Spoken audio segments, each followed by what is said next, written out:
de oro. ¿Sabes? El candelero de oro era el candelero que estaba en el lugar santo del tabernáculo y del templo.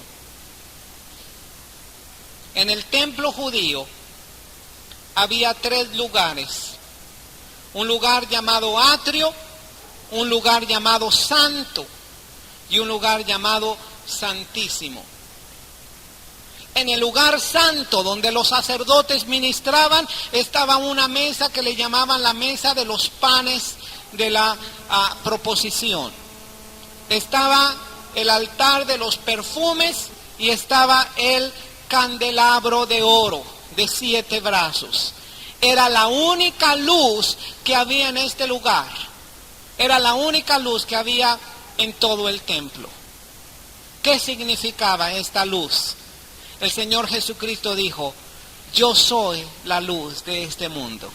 Amén. Pero también el Señor Jesucristo después dijo: vosotros sois la luz de este mundo. Así que la iglesia del Señor Jesucristo es la luz. ¿Por qué? Porque el Señor Jesucristo nos ha dado a nosotros la luz. Amén. Vuelto vi 7 candeleros de oro. Y en medio de los 7 candeleros, a uno semejante al Hijo del Hombre, vestido de una ropa que llegaba hasta los pies y ceñido por el pecho, ¿con qué? Con un cinto de oro. Vamos a ver a este personaje.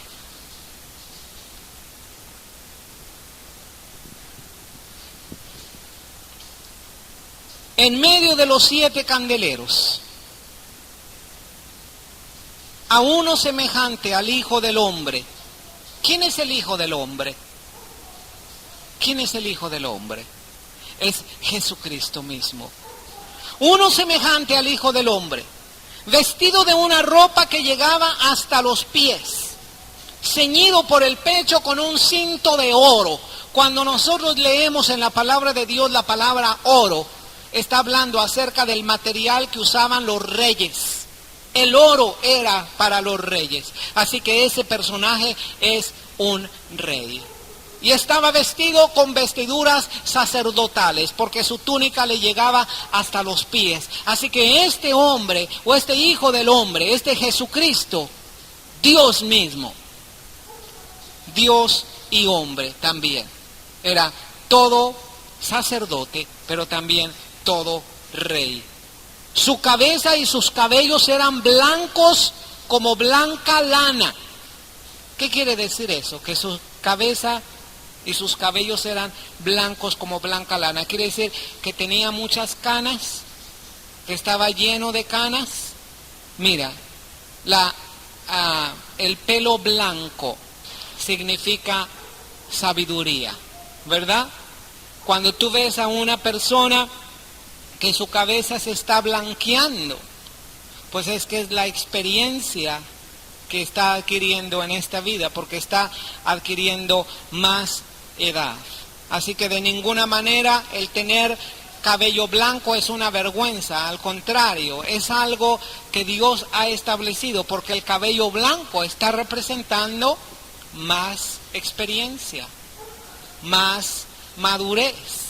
Posiblemente no en todas las personas haya la misma experiencia, la misma madurez, pero esto es físicamente.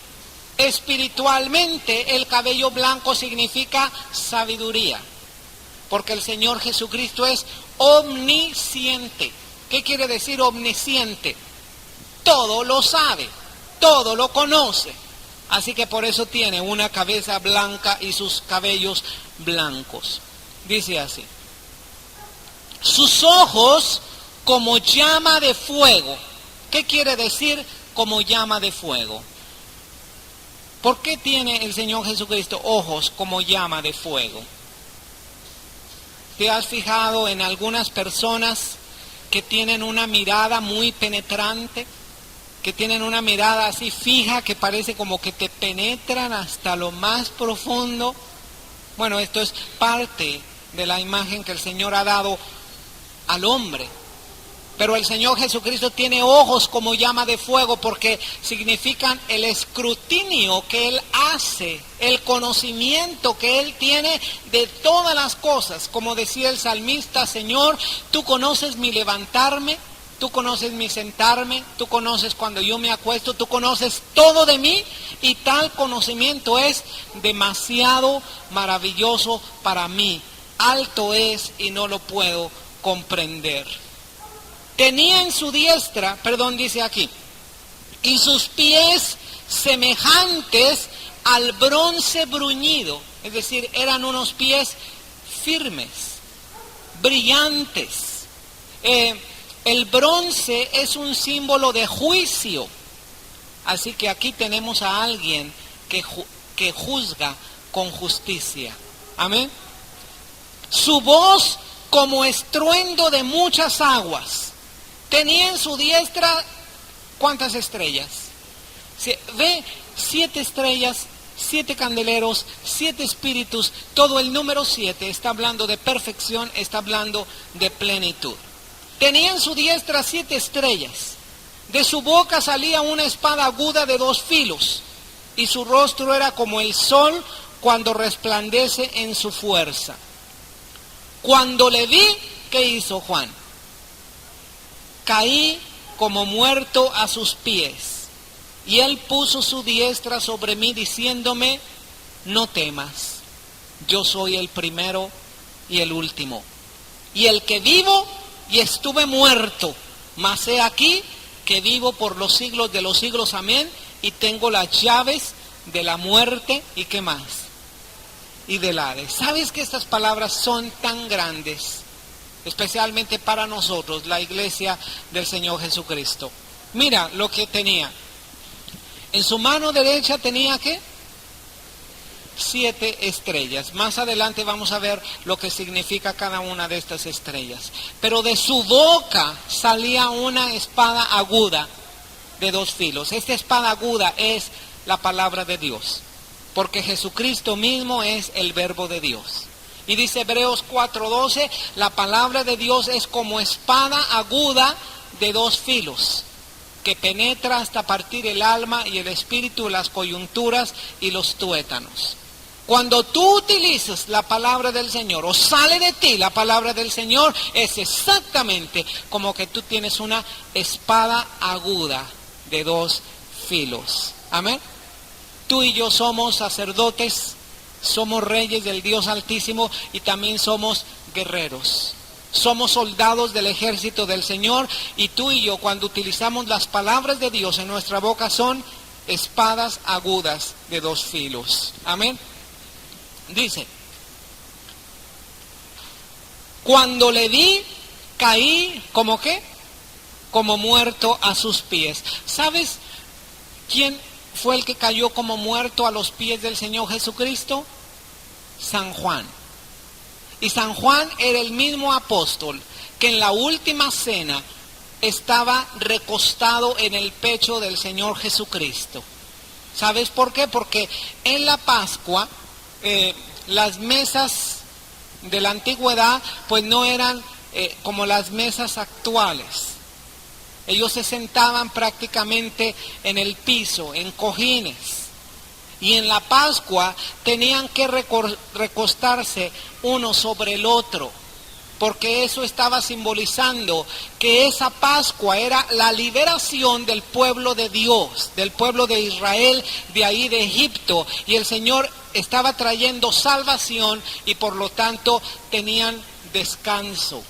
Y por eso cada uno se recostaba en el hermano de al lado. Y a Juan le tocó precisamente ese lugar de honor, de recargarse en el pecho del Señor Jesucristo.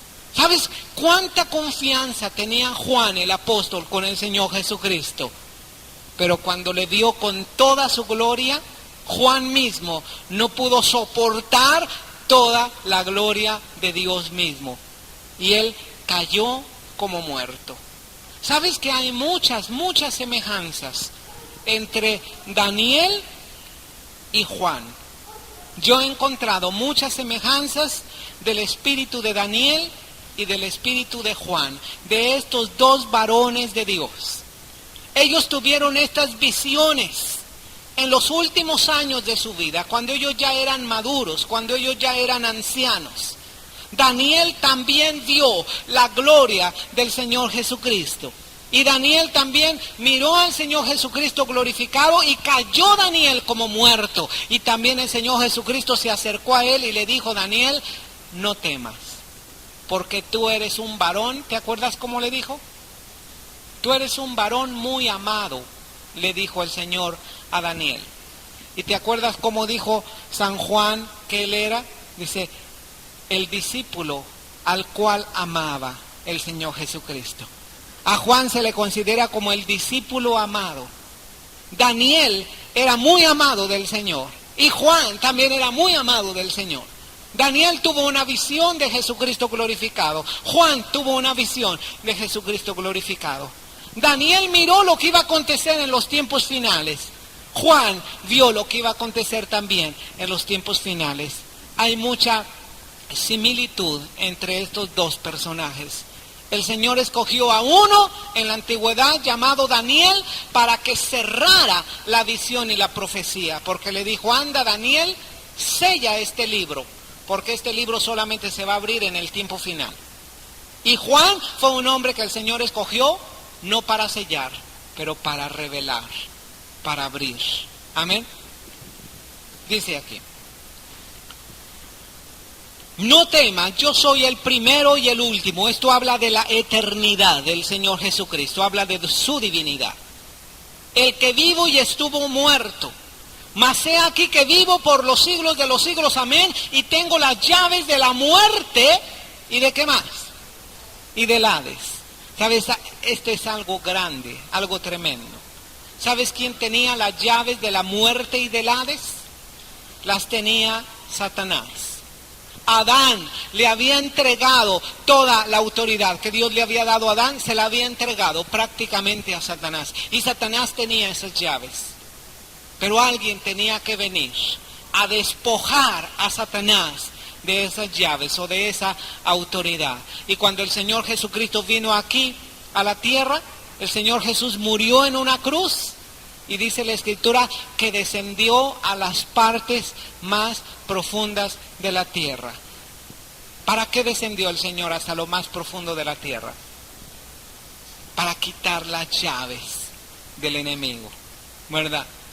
Había una historia que una niña de una escuela dominical contaba y decía que cuando el Señor Jesucristo murió, que Él bajó a las partes más profundas de la tierra, y dice que Él cruzó por un túnel oscuro, y se oía así como un golpetear de huesos o algo que estaba golpeando.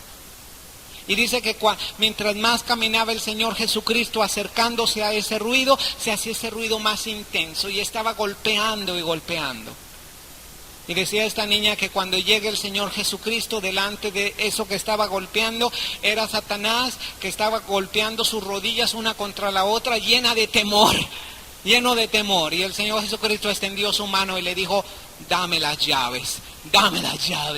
El Señor Jesucristo tomó las llaves. Mira, esta explicación tan inocente de una niña nos da a conocer algo muy grande. El Señor Jesucristo tiene la autoridad. Y esta autoridad te la ha dado a ti, se la ha dado a la iglesia. Somos reyes y sacerdotes para Dios nuestro Padre y para Dios su Padre. Escribe las cosas que has visto y las que son y las que han de ser después de estas. ¿Sabes que el libro del Apocalipsis tiene una división muy simple? Es la siguiente: las cosas que has visto, las cosas que son y las cosas que han de ser después de estas. Así le dijo el Señor a San Juan. San Juan escribió las cosas que vio, las cosas que estaba viendo, las cosas que son y las que han de ser después de estas. Tú aquí en esta lámina tienes sencillamente las cosas que has visto, pues él vio la gloria de Dios. El capítulo 1. Las cosas que son, es decir, las que estaban ocurriendo en el tiempo de San Juan, es aquel mensaje a las 7 iglesias, que también tienen una aplicación para toda la época de la iglesia. Y las cosas que han de ser después de estas están desde el capítulo 4 hasta el último capítulo 22. Sencillamente da a conocer este misterio. Vamos a ver versículo 20 y lo vamos a leer en voz alta y con este versículo terminamos. ¿Lo tienes? El misterio de las 7 estrellas que has visto en mi diestra y de los 7 candeleros de oro. Las 7 estrellas son los ángeles de las 7 iglesias y los 7 candeleros que has visto son las 7 iglesias. Mira, es sencillamente lo que está diciendo. Cada candelero es una iglesia local. Amén. Y cada ángel, esta palabra ángel no solamente significa un ser espiritual de parte de Dios, un ángel como conocemos, pero esta palabra en el griego quiere decir también mensajero, se traduce como mensajero. Las 7 estrellas en la mano del Señor Jesucristo son los mensajeros del Señor Jesucristo. En una iglesia local, el ángel de la iglesia es el líder de esa iglesia, llámese pastor, llámese anciano, llámese obispo, como le llamen en cada una de las iglesias, pero estos mensajes están dados principalmente para que el pastor los dé a conocer a toda la iglesia. Cada una de las iglesias que había en ese tiempo, el pastor tenía que recibir ese mensaje y tenía que transmitirlo a la iglesia. Ahora, hoy en día, cada pastor, cada uno que es pastor, necesita recibir este mensaje y necesita transmitirlo a toda la iglesia. Amén. Cada uno de los candeleros es una iglesia local. Y como está Jesucristo en medio de los 7 candeleros de oro, quiere decir que Jesucristo está en medio de su iglesia. Porque Él dijo, donde están 2 o 3 congregados en mi nombre, yo ahí estoy en medio de ellos. Amén. Vamos a ponernos de pie.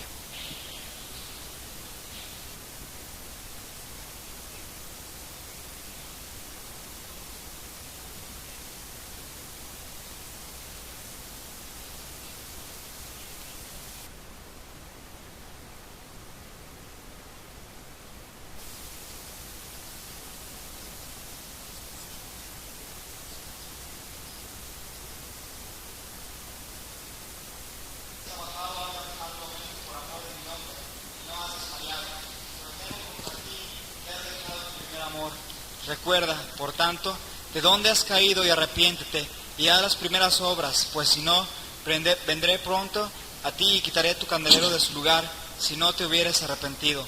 Pero tienes esto, que aborreces las obras de los nicolaitas, las cuales yo también aborrezco. El que tiene oído oiga lo que el Espíritu dice a las iglesias. Al que venciere le daré a comer del árbol de la vida, el cual está en medio del paraíso de Dios. Amén. Miren, hay 4 propósitos definidos en cada una de las cartas. Vamos a escribirlos. Es decir, ¿por qué hay estos mensajes a cada una de estas iglesias? Son 4 propósitos. Número 1. El primer propósito es dar un mensaje personal a cierta iglesia local. Un mensaje personal a cada iglesia local. Es decir, ¿cuáles son estas iglesias locales? La iglesia de Éfeso, o que estaba en Éfeso, en Esmirna, en Tiatira, en Pérgamo,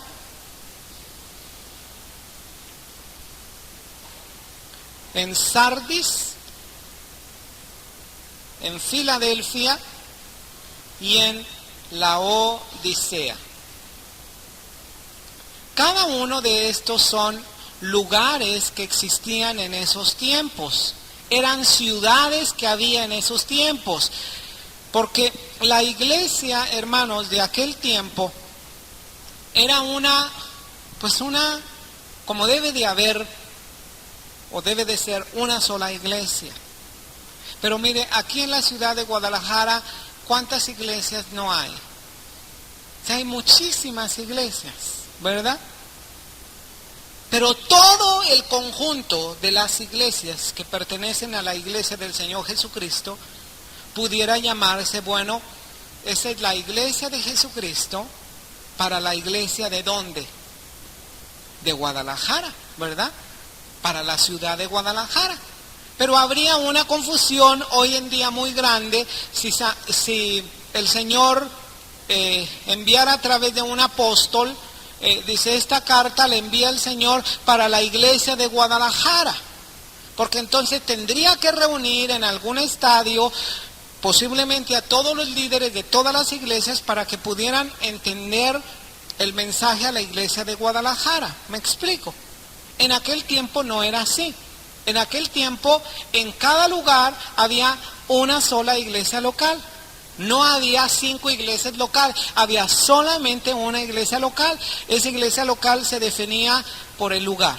La iglesia que estaba en Éfeso, la iglesia que estaba en Esmirna, en Tiatira, en Pérgamo, en Sardis, en Filadelfia y en Laodicea. Cada uno de estos lugares tenía características específicas que hablaban claramente del mensaje que el Señor quería dar a cada una de esas iglesias que estaba en estos lugares. Amén. Bueno, número 2. Este es el primer propósito. Era un mensaje a cada una de estas iglesias. El segundo propósito era para el creyente individual dentro de cada congregación. Para el creyente individual. Es decir, el Señor puede tener un mensaje para la iglesia de la Nueva Esperanza en general, pero sin embargo el Señor va a tener un mensaje particular con cada uno de los que estamos aquí. Amén. Así que si tú escuchas el mensaje de la iglesia de Éfeso y tú dices, no, pues nosotros ni somos la iglesia de Éfeso, nosotros somos la iglesia de la Nueva Esperanza, pero no nos escapamos del mensaje que va dentro de nosotros, porque dice, aquel que tiene oído para oír, que oiga lo que el Espíritu dice a la iglesia de Éfeso. Así que no es solamente para una iglesia local, es también para cada creyente en particular. Amén. Hay un tercer propósito, para que las iglesias de hoy nos examinemos. Las iglesias de hoy vamos a tener como un examen a través de cada uno de los mensajes a las 7 iglesias de Asia. ¿Me estoy explicando? Entonces, en cada uno de estos mensajes tenemos que poner mucha atención. ¿Qué es lo que el Señor nos está hablando en particular a cada uno de nosotros? El cuarto y último propósito es dar un mensaje profético. Principalmente este libro enfatiza el mensaje profético. El libro del Apocalipsis es un mensaje profético. Así que cada uno de los mensajes de las 7 iglesias están representando, de acuerdo a algunos teólogos, una época definida de la iglesia del Señor Jesucristo. Y vamos a ver esto punto por punto para entenderlo. Voy a repetir 4 propósitos de cada uno de estos mensajes. Número 1, ¿para quién? Para la iglesia local. Número 2, para el individuo en particular. Número 3, para que nos examinemos como iglesias. Y número 4, con un mensaje profético para toda la iglesia del Señor Jesucristo, porque, por ejemplo, la iglesia de Éfeso representa una época que vamos a aprender, una época en particular. Ese mensaje a la iglesia de Éfeso estaba hablando de una época de la iglesia, para un periodo específico. ¿Me explico? Bueno. Ahora, ¿qué es la iglesia? ¿Qué es la iglesia? ¿Qué cosa quiere decir la iglesia? Para las 7 iglesias, ¿qué cosa quiere decir iglesia? ¿Qué es la iglesia? Amén. Es la congregación de los santos, ¿verdad? Nosotros incorrectamente a veces decimos, por ejemplo, los domingos que tenemos servicio y que nos preguntan y dice, ¿a dónde vas? Pues voy a la iglesia. Pero a veces la iglesia la consideramos como el local, ¿verdad? Como el edificio. Bueno, el edificio en sí no es la iglesia. El edificio es el lugar donde la iglesia se reúne. Porque la iglesia somos nosotros. La iglesia es la congregación de los santos. Levante la mano los que son santos. A ver, yo quiero echar un ojo a los santos, a las santas también. Los que son santos, levanten su mano. Con gloria para Dios, porque somos santos, amén. Digo, como que algunos dudan, ¿qué se me hace que no son santos? Pero ¿sabe por qué? Porque normalmente decimos, no, pues para ser santo pues se necesita haber sido canonizado o que lo consideren a uno santo y estar en un nicho. No, hermano. La palabra santo quiere decir separado para Dios con un propósito especial. La iglesia hemos sido separados ¿de dónde? Del mundo, para servir a nuestro Dios. Y por esta razón somos santos. Amén. Somos santos también porque hemos sido lavados con la sangre de Cristo. No por obras, para que nadie se gloríe. Así que no me venga alguien a decir, yo soy santo porque soy muy santo. No, usted será muy santurrón. Eso es una cosa. Santurrón es considerarse que por las obras de uno mismo uno es santo. No es cierto eso. Uno solamente es santo por misericordia de Dios, por la sangre del Señor Jesucristo. Amén. Bueno, vamos a comenzar. Cada uno de estos mensajes tienen 7 divisiones. A ver, vamos a ponerlo aquí. Miren, en la columna, ¿cómo se llama en computación, hermano? ¿Columnas y qué? ¿Y renglones? Filas de columnas. Bueno, entonces, ¿las filas cuáles son? Verticales. Bueno, entonces, vamos a ver que en las filas dice Éfeso, Esmirna, Pérgamo, Teatira, Sardis, Filadelfia y Laodicea.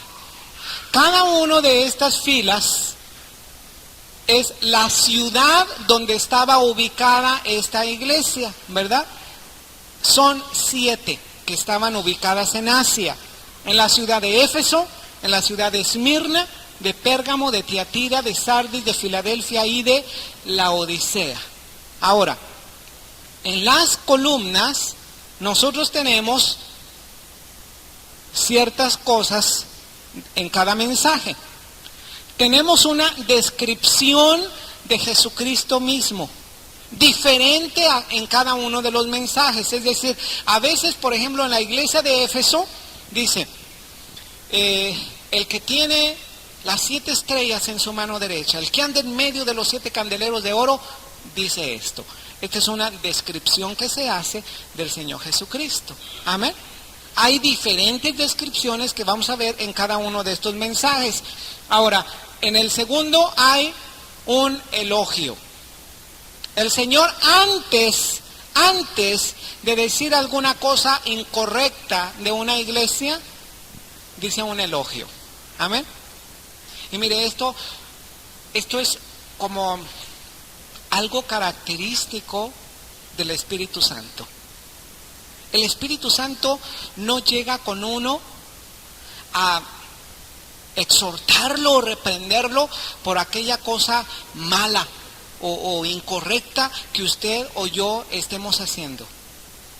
El Señor comienza primero con lo bueno, primero con el elogio, y después del elogio viene ¿qué? La reprensión. ¿Por qué cree usted? ¿Alguien nos puede decir por qué cree que el Señor primero da un elogio, y no un elogio como el mundo da los elogios, ¿verdad? Porque el mundo da elogios muy falsos.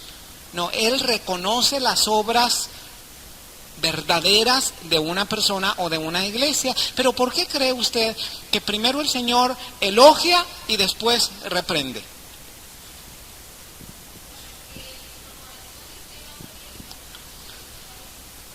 Sí, ¿verdad? Para que nuestro corazón se abra. Imagínese, si alguien viene con usted y comienza a reprenderlo así, ¿usted va a recibir así? ¿Va a estar muy abierto a recibir? Posiblemente no. Lo más normal, lo más natural en todos los humanos es que te comiences a defender, ¿verdad? Que tú eres así, así, así. No es cierto, ¿verdad? El Señor me lavó. O sea, no es cierto, yo soy buen cristiano, yo soy así. Pero ¿qué tal si comienza reconociendo, ¿verdad? Mire, este es un buen consejo. En las relaciones entre los hermanos, antes de que usted emita una cosa negativa, diga la positiva.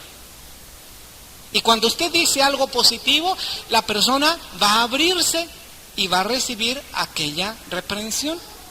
Es como las inyecciones. ¿Quién sabe poner inyecciones de aquí? ¿Quién sabe poner inyecciones? ¿Cómo se ponen las inyecciones? Así, se llega a la... Vamos a ver, vamos a suponer que es una inyección, ¿cómo se llama? Intraque, muscular, ¿verdad? Entonces llegas con un jeringón y que... así, ¿verdad que no? No. ¿Cómo se ponen las inyecciones? ¿Qué hace primero? Sí, se soba, ¿verdad? Un algodoncito así, que se sienta suavecito, así, ay, ya, la piel está sintiendo muy a gusto y de repente, y todo el líquido va para adentro, ¿verdad? Y después, ¿qué hace después de que se mete el líquido? Se saca y otra sobadita, ¿verdad? Sí. ¿Sabe? Este es un método que usa el Señor con cada uno de nosotros. El Señor... al que ama disciplina, pero lo disciplina con mucho amor. ¿Cuántos de los que están aquí están de acuerdo con la manera en que Dios nos trata? Mire, hermano, es tan suave el Señor, el Espíritu Santo es tan amoroso, tan tierno, que cuando trata con uno de nosotros, primero nos dice las cosas correctas y después nos dice las cosas incorrectas. Bueno, después de la reprensión viene una exhortación. Es diferente la reprensión a la exhortación. ¿Cuál es la diferencia? ¿Qué diferencia hay entre reprender y exhortar? Porque muchos piensan que exhortar es como regañar, ¿verdad? O sea, yo tengo el ministerio de la exhortación. Te voy a dar una exhortada, ¿verdad? Pero no, ese es un ministerio de regaño. Pero exhortación, ¿qué es exhortación? Reprender. Amén. Animarle, ¿verdad? Amén. Mire, reprender es señalar. Reprender es señalar las cosas incorrectas. Pero después de que se señalan las cosas incorrectas, necesita usted exhortar, es decir, animar, esforzar, consolar, ¿verdad? A que ande en el camino correcto, a motivarlo, ¿verdad? A que haga lo correcto, porque no se trata solamente de que usted señale lo incorrecto, se trata de que usted motive a hacer lo correcto, ¿verdad? A ver, vamos a hacer una probita aquí.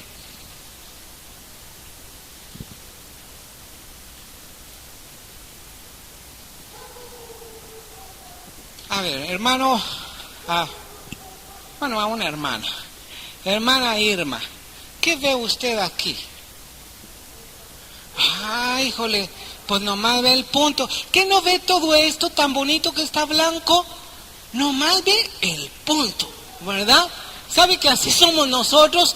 Hay muchas cosas correctas en una persona o en una iglesia, pero el punto es lo que... Vamos al punto, ¿verdad? El Señor no va así. Es verdad que hay un punto, es verdad que se necesita corregir este punto, pero primero hay que reconocer todo lo bueno que hay, y luego dice, pero mira, hay un punto, ¿verdad? Está como una vecina, estaba expresándose de una vecina, ¿verdad? Claro que no lo hizo muy correctamente, y le decía, qué bonitos ojos tiene su hija, pero qué bonitos ojos tiene, ¿verdad? Y uy, la chamaca, así, hasta los hacía más tapatíos, ¿verdad? Pero qué bonitos ojos tiene. Y luego después le dijo, hijo, pero qué greñas tan feas tiene. Claro que no lo recibió por la forma, ¿verdad?, en que se lo dijo, porque no se trata de que usted primero le diga lo bueno y después le diga lo malo, pero en una manera incorrecta, no, también se trata de decir en una manera correcta. Amén. Vamos a comenzar con la iglesia de Éfeso, por favor. No hemos terminado aquí. Después de la exhortación, mire, viene una promesa, es decir, una motivación. A decir, mira, si tú haces lo correcto, entonces yo te voy a prometer. Tú tienes algo adelante, tienes una visión adelante. El Señor nos impulsa, nos motiva, te reprende, te exhorta, pero luego te da una promesa. Amén. Y luego después de la promesa, nosotros vamos a ver que hay una aplicación profética. Y vamos a ver primero este punto de la aplicación profética. A ver, vamos a ver la aplicación profética. Me van a ir diciendo ustedes iglesia por iglesia y vamos a ir anotando la aplicación profética que existe para cada iglesia.